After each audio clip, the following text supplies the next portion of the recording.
हम लोग शुरू करते हैं पॉलिटी से। पॉलिटी को हिंदी में कहते हैं राज व्यवस्था। राज व्यवस्था अमूमन बच्चों में इस तरह के शब्द की जहाँ बात आती है,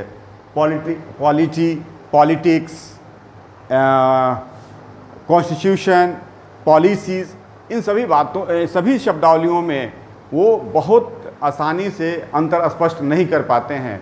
आज हम लोग उसको विस्तार से समझेंगे कि ये शब्दावलियाँ जो हैं और इसकी क्या महत्व है उसको, और दूसरा चीज़ की क्यों इसका इम्पोर्टेंस है, इन सभी चीज़ों को हम आज विस्तार से समझेंगे। अच्छा, हम देखते हैं कि पॉलिटी को हिंदी में क्या लिखते हैं? राज व्यवस्था।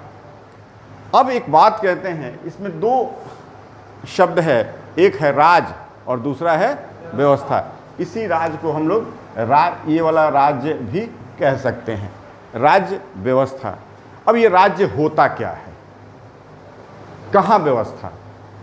तो ये तय सी बात है कि जब भी एक से अधिक लोग होंगे, एक से अधिक जीव होंगे, मैं सिर्फ मानव की बात नहीं कर रहा हूं, जीव होंगे, तो वहां भी एक सिस्टम होगा, वहां भी एक सिस्टम होगा। आप अक्सर देखते होंगे, जैसे आप जिस चीज़ की तैयारी कर रहे हैं, एक एडमिनिस्ट्रेटिव ऑफिसर बनने जा रहे हैं, तो सबसे पहला कि आपका और दूसरे में अंतर यही है कि आपका ऑब्जर्वेशन करने का जो कैपेसिटी होना चाहिए बहुत ब्रॉडर होना चाहिए।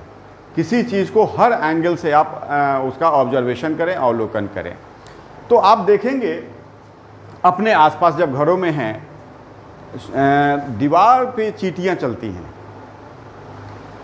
और वो चींटियाँ जो हैं वो चलती कैसी हैं? तो एक लाइन में चलती हैं, एक लाइन में चलती हैं। लाइन में चलने का मतलब this is the system, this is the system. यह क्या है? एक सिस्टम है, व्यवस्था है उनका। अब एक व्यवस्था उनका और भी है कि जब किसी चीज़ को वो ट्रांसपोर्ट करते हैं, एक जगह से दूसरी जगह ले जाते हैं, चीनी का टुकड़ा भी अगर मिल जाए तो देखेंगे चींटी से बड़ा साइज चीनी का टुकड़ा का होता है या मिठाई के टुकड़े का होता है, लेकिन उनका जो मैनेजमेंट होता है उसमें कुछ खाली चलते हैं और कुछ जो है उस पर काम करते हैं, और उसको खींचते खींचते खींचते खींचते अपने डेस्टिनेशन तक, अपने गंतव्य तक ले जाते हैं। ठीक उसी तरह से जब ह्यूमन बीइंग की बात करें, मानव की बात करें, तो मानव में भी इसी तरह का व्यवस्था का संचालन होता रहता है। अब होता कैसे है? हम लोग देखें कि इंडिविजुअल्स, सबसे पहले कोई व्यक्ति आता है। जब एक से अधिक व्यक्ति मिलते हैं तो ग्रुप बन जाता है। इसको क्या कहते हैं? ग्रुप कहते हैं, समूह बन जाता है। जब एक साथ अलग अलग ग्रुप, जब ग्रुप्स एक से अधिक ग्रुप हो जाता है तो उसको हम लोग कहते हैं कम्युनिटी। उसको क्या कहते हैं? कम्युनिटी।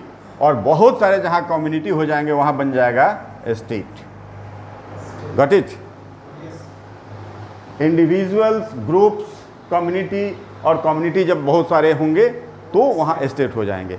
अब आप अपनी छोटे छोटे जब होंगे तो अपने दादा दादी, नाना नानी और बुजुर्गों से कुछ कुछ कहानियाँ सुनते होंगे। कहानियाँ क्या सुनते होंगे? कहानी शुरू ही करते होंगे, आपको याद होगा, आप थोड़ा सा विजुलाइज कीजिए, अपने बचपन में जाइए, कि शुरू ही करेंगे जो भी बुजुर्ग लोग कि एक गांव में, एक शहर में एक राजा था। शुरू कहाँ से करेंगे? एक राजा से। शुरू कहाँ से करेंगे? एक राजा था। मतलब जब राजा होगा तो राज व्यवस्था भी होगा, राजा होगा तो राज व्यवस्था भी होगा। अर्थात ये तय सी बात है कि जब से मानव का विकास हुआ है तब से राज व्यवस्था है। अब जो हम इस राज व्यवस्था को दो तरीके से देख सकते हैं। एक प्राचीन काल में, प्राचीन व्यवस्था में देख सकते हैं, और दूसरा आधुनिक। ठीक है?